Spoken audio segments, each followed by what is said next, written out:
Good morning. I wanted to do an update because I promised that I would with regards to my missing bathing suit top. And it was turned into the gym, no questions asked. Thank you, Jesus.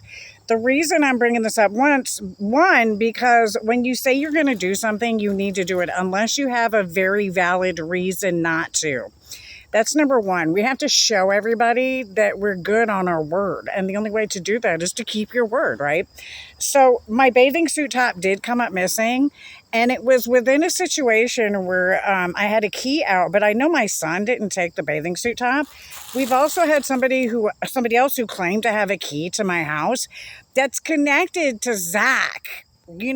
Chelsea, she was the girl that in the wheelchair. Her boyfriend's name is Jason.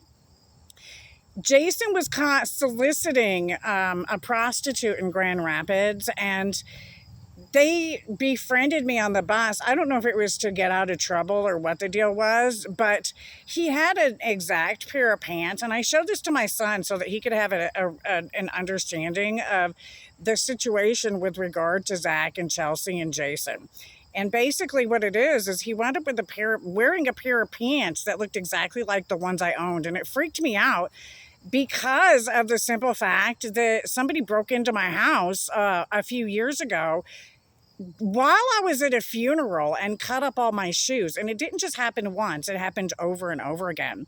And so the person is connected to India, who works, I don't know if she still works there at Walmart, but the person was connected to a pair of shoes that India's mother had sold to my godmother at the time at a garage sale. And they were a pretty spicy pair of shoes.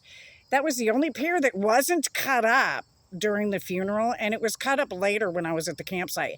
So on top of that, I've had other clothes that I bought brand new. There were kept putting nicks in them. This was also happening with my daughter's stuff.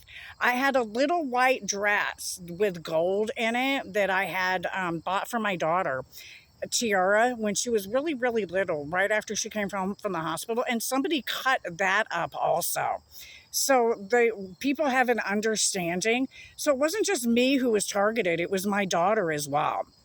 When you have stuff like that go on for a really long period of time, it kind of freaks you out. And so I have PTSD from that alone. It didn't help that Alvin's girlfriend, or she's not his girlfriend, she's his roommate, stole a pair of my underwear. And she admitted to it when I had visited them a little over a year ago. This was before they blasted the video of me while we were guests at the Special Olympics. And she worked for LAD at the time. So, there's a lot that has occurred in regards to this situation that a lot of people don't know about. And I could go on and on forever. I just wanted it put out there because this stuff really does happen.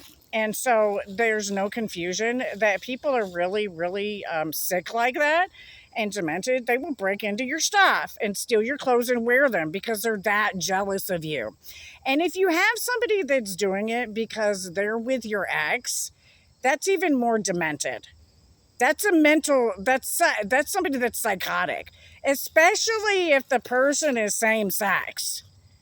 And so we have a little bit of that going on, which is very, very demonic. It's very disgusting to me as a minister, not to be funny, but to see that type of behavior go on around me as a minister is really, really, it's really disturbing. And it happens a lot to ministers, a lot more than what you think. The problem is the ministers aren't talking about it. So because of that, we get abused quite a bit. And so, we just really put up with it because we want people to be saved. But in the process of that, who's really getting saved? Because we as ministers are not doing as the Bible instructs by telling the community that these people are sick.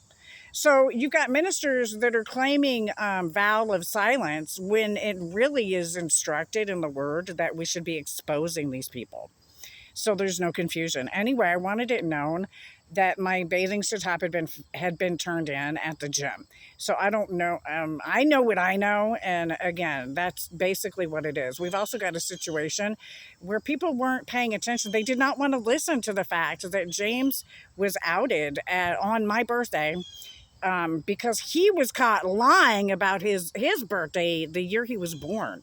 And that's pretty relevant when it comes to credibility, especially when you're talking about the fact that he did it to get out of taking responsibility for being married, because it would mean that he would have to take responsibility for my daughter too, according to Michigan law.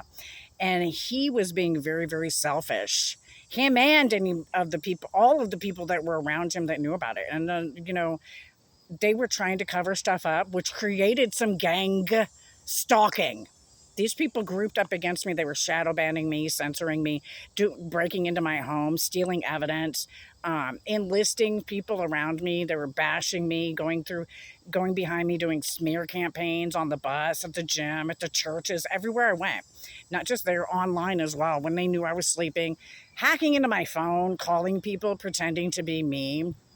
And saying really inappropriate stuff in order to make people think that I was cuckoo and loony. And this is real. This is all documented. There's a paper. They left a trail. They got so egregious with it. They were doing it out in the open, so other people were being enlisted to participate. And that's really the truth in all of it. So it's really destroying James's credibility, as it should. So he is the ringleader in all of that, and he should be consequent. So I agree with the senator from Alaska when she said he needs to go to jail, because he's not telling the whole truth on things, and he's accusing people of that, doing the same thing he's doing, which is abusive with God's love. God bless America. Have a blessed day. Back the badge and support.